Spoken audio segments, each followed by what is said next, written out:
Shaburrux presenta Ecos de Terror.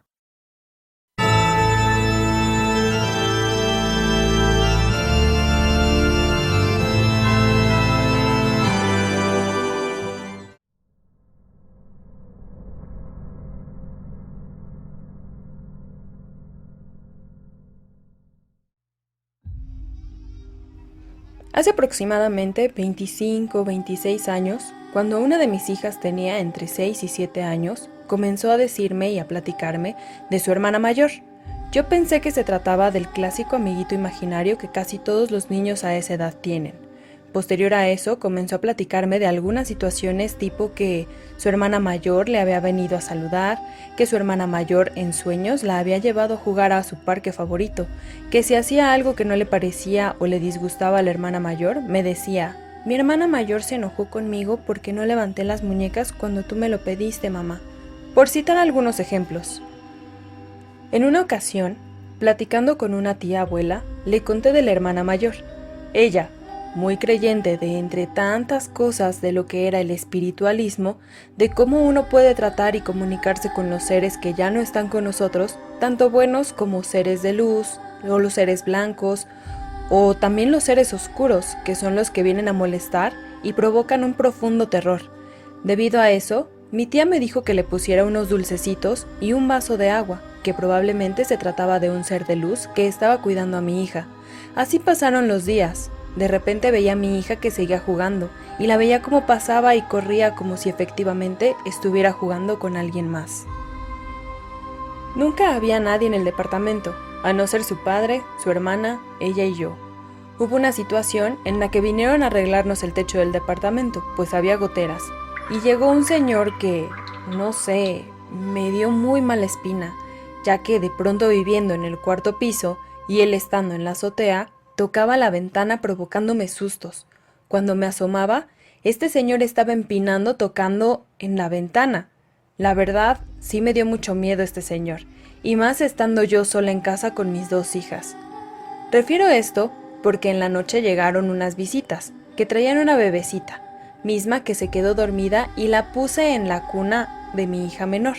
En la reunión estuvimos comiendo pistaches. Tanto a mis hijas como a mí nos gustaban mucho, y usualmente los pistaches traen cascarita. Después de un rato se escuchó cómo de la cuna caían muchísimas cáscaras de pistache. Obviamente me sorprendió, porque normalmente los pistaches los comíamos en la sala, precisamente para evitar que en algún momento se rompiera la cascarita y mis hijas se encajaran la cascarita en la garganta. Yo misma levanté a la bebecita de la cuna, quité las cobijas y no había, ni en el piso, ni entre las cobijas, una sola cáscara de pistache. Bueno, regresando con el señor que nos estaba arreglando el techo, porque aún no terminaba los arreglos del departamento, llegó mi marido a pagarle parte de sus servicios, cuando de la nada se oyó cómo le daban un manotazo a los trastes que acababa de lavar y que se estaban escurriendo en la cocina, además de la caída de algunos de ellos. Debo decirles que por lo menos podré ser desordenada para muchas cosas, pero para acomodar los trastes después de lavarlos, para nada. Entonces no había forma de que se resbalara un solo traste. Sin embargo, cuando entré a la cocina, todos los trastes estaban regados en el fregadero y el suelo. En otra ocasión que mi hija estaba jugando, corriendo de un lado a otro en el departamento, mientras preparaba la comida, vi como una manita pegó en la pared de la cocina, pero era una mano más grande que la de mi hija, como de una niña o un niño de mayor edad. Entonces empecé a cuestionar a mi hija y a preguntarle más sobre su hermana mayor. A ver, hija, ¿cómo se llama tu hermana mayor? Y me dijo: María Cepillos. ¿María Cepillos? Sí, mamá, se llama María Cepillos de Oaxaca. Pasa el tiempo y veo correr a mi hija nuevamente, porque era como ella jugaba, como si correteara a alguien o alguien la correteara, cuando de reojo veo que atrás de ella venía una niña, de cabello largo, morenita. No puedo definir sus facciones porque fue instantáneo, pero sí puedo decirles que tenía el cabello largo, que era más grande que mi hija y traía un vestido floreado. Tan segura estoy de ello que la describo como si en este preciso momento la estuviera viendo. Le vuelvo a platicar a mi tía y me dijo: bueno, ten en cuenta que efectivamente es un angelito. Ponle una veladora, síguele poniendo sus dulcecitos, ponle una frutita y dile, mira, ahí te dejo esto para que comas. Pídele que proteja a tu hija. Creo que mi hija no estaba en ningún tipo de peligro, pero nunca está de más, ¿verdad? Llegando a casa, tal como me dijo mi tía abuela, puse la veladora, los dulcecitos y la fruta, y decía simplemente al aire, te pido que protejas a mi hija. Si eres para cuidar a mi hija, adelante, eres bienvenida y te recibo con todo el amor que hay en mi corazón, como si fueras otra hija más. Pero si no lo eres, excuso decirles todas las groserías que le dije, y de mi casa te largas y no tienes cabida porque primero están mis hijas. Pasa el tiempo y yo seguía viendo que mi hija seguía jugando. En la escuela no había ningún cambio, todo estaba bien con ella, no había ningún tipo de miedo o terror, nada. Así que dije, bueno, pues sí, efectivamente debe ser un angelito. En otra ocasión, se despierta mi hija después de una siesta y me dice, mamá, mi hermana mayor me presentó a su mamá. Me quedé con expresión de, caray, ¿cómo que te presentó a su mamá? A lo que mi hija me respondió, sí, y me llevó a conocer dónde vive, describiéndome algunas calles, sobre todo la entrada, en ese entonces, de la capital de Oaxaca. Me hablaba del camellón que había en la calle de entrada, el tipo de luminarias, el color de la luz que era amarillento, el parque que estaba ahí, de una como glorieta. Me dio muchos detalles. Entonces lo comenté con mi suegra, que nació y creció en ese estado, y ella me preguntó que quién me había platicado o quién me había invitado, respondiéndole que nadie me había invitado y que mi hija me había platicado. Mi suegra acababa de regresar, ya que había ido a la Guelaguetza, y mencionó que estaba impresionada porque era tal cual como estaba adornado en ese momento. Después de eso me entró un poco de temor, ya que nunca habíamos viajado a Oaxaca, y menos con mis hijas a tan corta edad. Pasa el tiempo y me vuelve a comentar mi hija, mamá, me dice mi hermana mayor que va a venir su mamá a visitarnos. Bueno, ¿y cómo se llama su mamá? Margarita Cepillos Canales, mamá, y que me va a llevar. En ese momento me llené de rabia y de mucho coraje. Comencé a decir en voz alta, a mi hija no te la llevas, mi hija es mía, me la dejas y te largas tú y tu hija de mi casa, no son bienvenidas porque mi hija es mía y tú no me la vas a quitar y menos te la vas a llevar, no voy a permitir que te la lleves. Insisto, a veces mi vocabulario es muy florido y digo muchas groserías. Prendí una veladora, pero lo hice con mucho coraje, tanto que terminé aventándola al suelo y pisándola, tratando de sacar todo el enojo que me invadía. Mientras la pisaba, volví a gritar, a mi hija no te la llevas, a partir de este momento no tienes cabida en mi casa. Le pedí a Dios, después de ese enojo y de llorar de coraje, porque podré pelear con alguien físico de frente para defender a mis hijas, pero alguien que no veo, que no conozco, no sé qué alcances pudieran tener. Quizá estaba cayendo en la psicosis de ¿qué me va a pasar? ¿Qué le va a pasar a mi hija? Nuevamente le pedí a Dios con una oración y con otra veladora que les diera luz para su camino. Desde entonces ya no hubo más visitas de la hermana mayor. Hoy solo le pido a Dios y al cielo que esté llena de luz esa niña, porque a lo mejor estaba perdida, a lo mejor no sabía que su mamá no estaba con ella, que a lo mejor su mamá la estaba cuidando. Espero que su camino esté iluminado y que esté descansando en paz.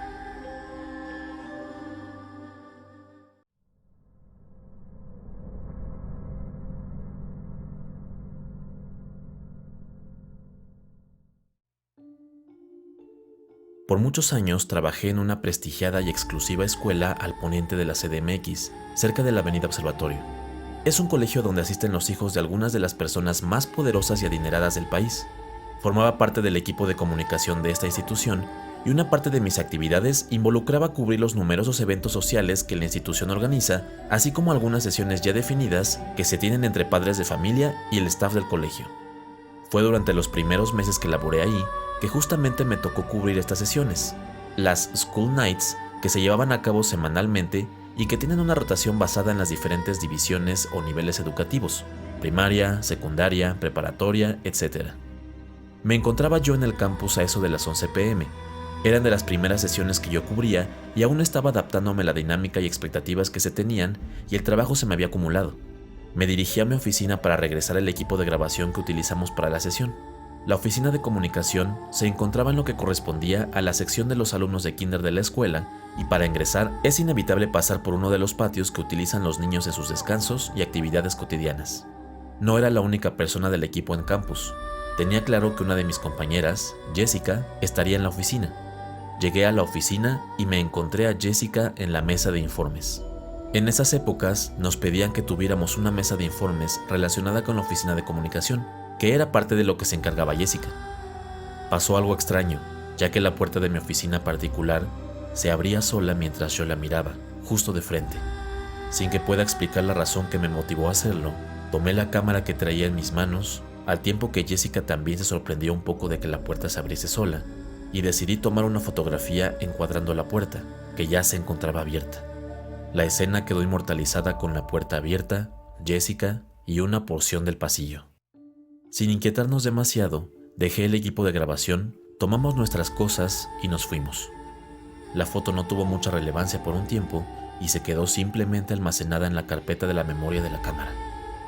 Mucho tiempo después, Jessica realizaba una búsqueda en la galería de fotos y se topó con la foto en cuestión. Al analizarla a detalle, notó algo que se convirtió en perturbador para muchas personas que la vieron. Al hacer zoom a la fotografía, muchas personas parecen notar la figura de un niño que está detrás de la puerta de cristal de mi oficina particular. La descripción que todos tienen de este niño que aparece en la fotografía es de un niño pequeño que utiliza una pequeña gorra, parado justo detrás de la puerta y mirando hacia la cámara. En su momento, causó revuelo entre otros compañeros del staff, quienes rápidamente se enteraron de la existencia de la foto y empezaron a hablar de la posibilidad de que otros eventos extraños de la escuela estuvieran atribuidos a este espectro infantil que habíamos captado en fotografía. Siguió pasando el tiempo y nuevamente me tocó cubrir un evento nocturno que terminó ya avanzada la noche. Pedí un taxi para que me llevara a casa. Para ser más específico, un radiotaxi, y esos podrían tardar 20 o 30 minutos en llegar. Y mientras esperaba, me hizo compañía uno de los elementos de vigilancia de esa sección de la escuela. La verdad, joven, es que aquí siempre se han escuchado pasos y risitas en las oficinas, me dijo con una calma que solo puede tener alguien que ya está muy habituado a que esto suceda, y no noté algo que indicara que estaba bromeando. Pero no se preocupe, son espíritus buenos, no hay nada malo aquí. Yo estaba sorprendido, sí, pero en gran medida incrédulo. El guardia siguió con su historia. De hecho, creemos que es el fantasma de un alumno que estuvo aquí hace mucho tiempo. Mire, le enseño, me dijo mientras me llevaba hasta donde se encontraba una placa. En efecto, la placa que se encuentra en el kinder se colocó en memoria de un pequeño alumno que falleció. Lo más curioso, por así decirlo, es que la placa tiene un grabado especial, alusivo a algo característico de la imagen del pequeñín, la figura de una pequeña gorra que resultaba demasiado familiar.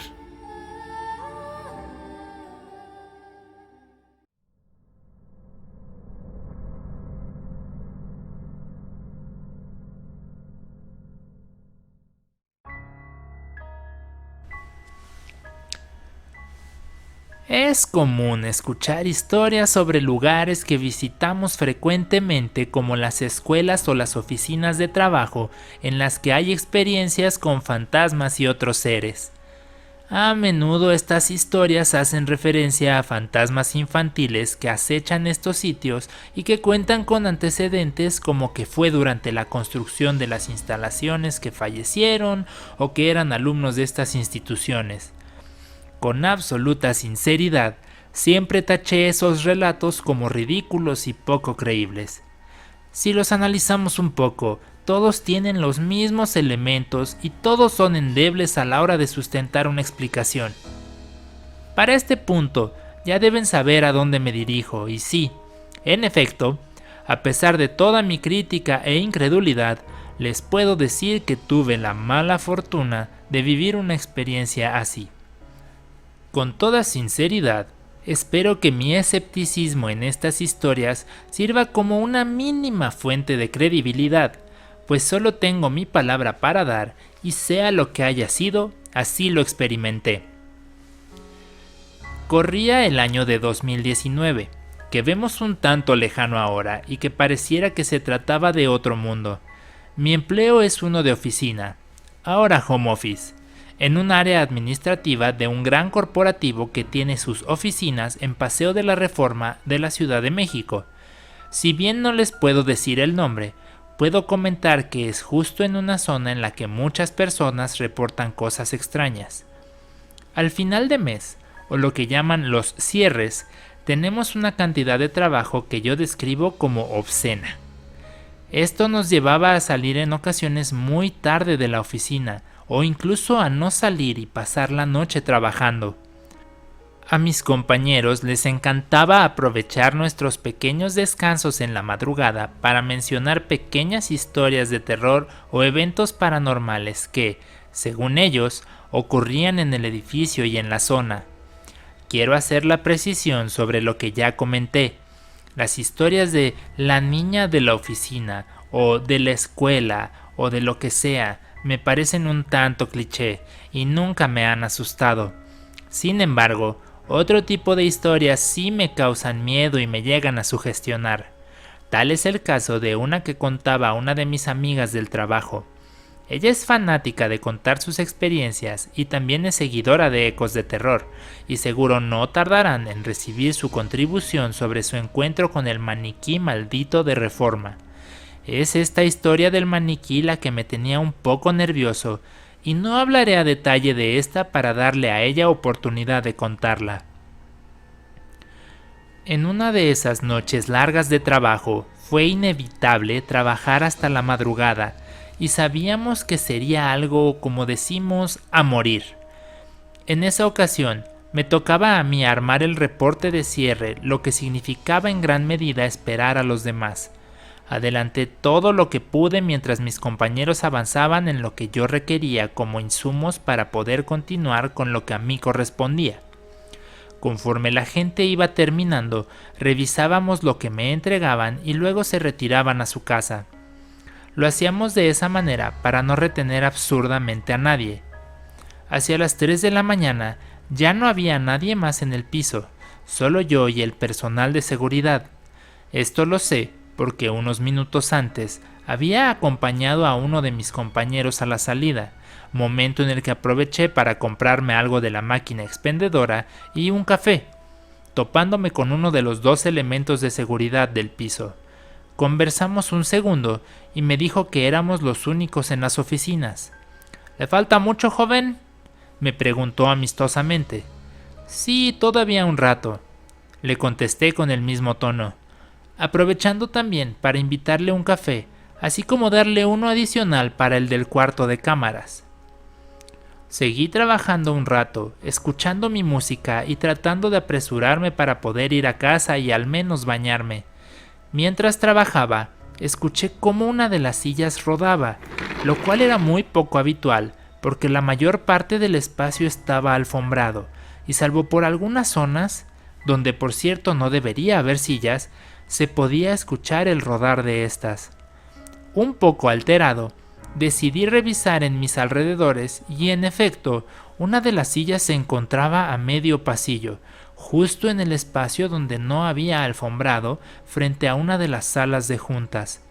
Sin duda esto era inquietante, pero hice un esfuerzo por mantener la calma y aunque nervioso, regresé a mi estación de trabajo para avanzar lo más rápido posible en mis tareas. Admito que en este punto me encontraba ya inquieto y debido a la sugestión que ya tenía por las diferentes historias que se contaban de la ubicación, me empezó a invadir una sensación de miedo e incomodidad. Pasaba apenas de las 4 de la mañana y justo estaba terminando el reporte. Estaba en ese punto ya exhausto y me enfrenté a una decisión que quizá muchos hemos tenido que tomar en esas circunstancias. Podría esperar unos minutos y utilizar el transporte público que comenzaba a operar a las 5, o podía pedir un taxi o auto por aplicación para irme a casa. Por un lado estaba la comodidad y el tiempo, por otro el costo. Decidí entonces por ahorrar un poco de plata y esperar a que dieran las 5. En retrospectiva, debí pagar el auto particular. Me acerqué a una de las áreas comunes donde había unos sillones. No eran los más cómodos, pero a esa hora cualquiera era una buena opción. Tomé mi móvil y puse mi alarma a las 4:50, pensando en dormir unos minutos y despertar justo antes de las 5, para llegar a la estación del metro más cercana tan pronto como la abrieran. Probablemente estuve dormido unos 10 minutos cuando me despertó, acelerado, la sensación de una mano tocando mi cabeza, a modo de pasar la palma y los dedos entre el cabello como haciendo un mimo. No había nadie a mi alrededor y me comencé a poner muy nervioso. Volteé de un lado a otro tratando de ver si había alguien cerca o escondiéndose. No pude evitar decir en voz alta: ¿Quién está ahí? Y quisiera no haberlo hecho, porque tan pronto terminé de decir la frase, escuché: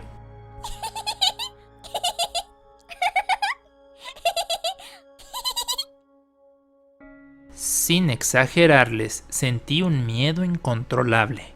Con la poca razón que me quedaba e instintivamente, quise tomar mi móvil, pero no estaba. Me puse de pie, miré debajo del sillón donde me había recostado, pero no había señales de este. Comencé a buscar en mi lugar y en los lugares cercanos.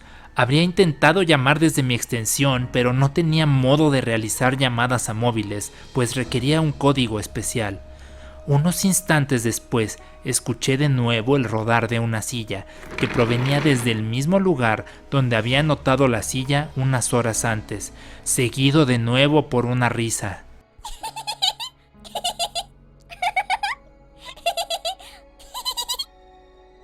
Me acerqué, y de nuevo estaba una silla en el pasillo. No tuve tiempo de procesarlo cuando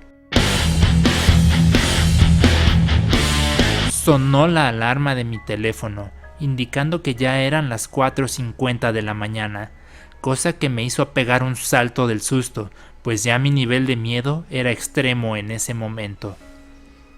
Con tanto valor como pude, seguí el sonido de mi alarma, el cual provenía de la sala de juntas que se encontraba tan solo a unos pasos de mí.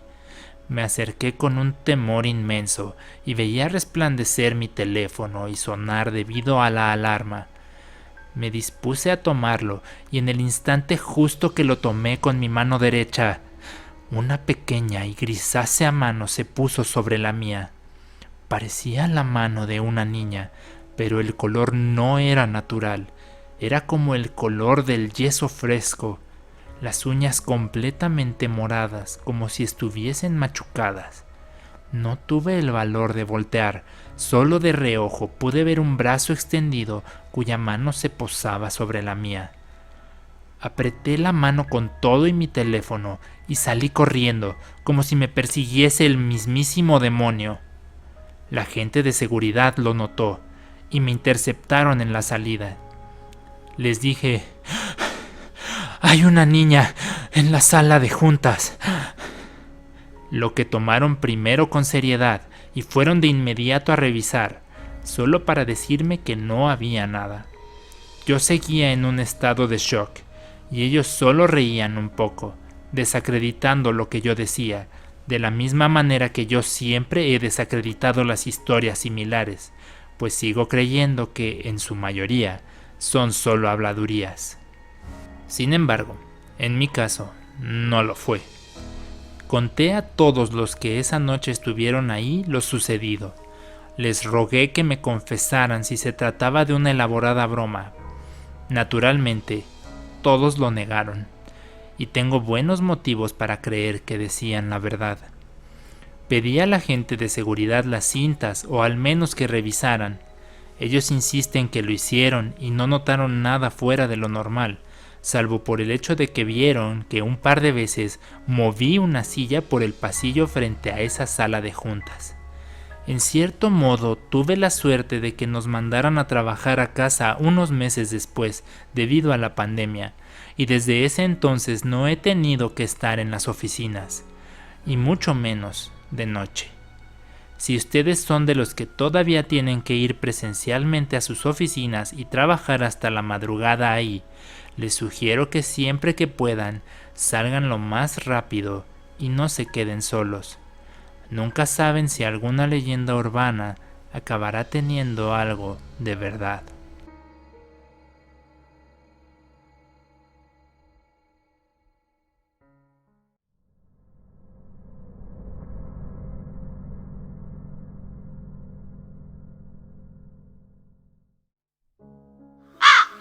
Ecos de terror.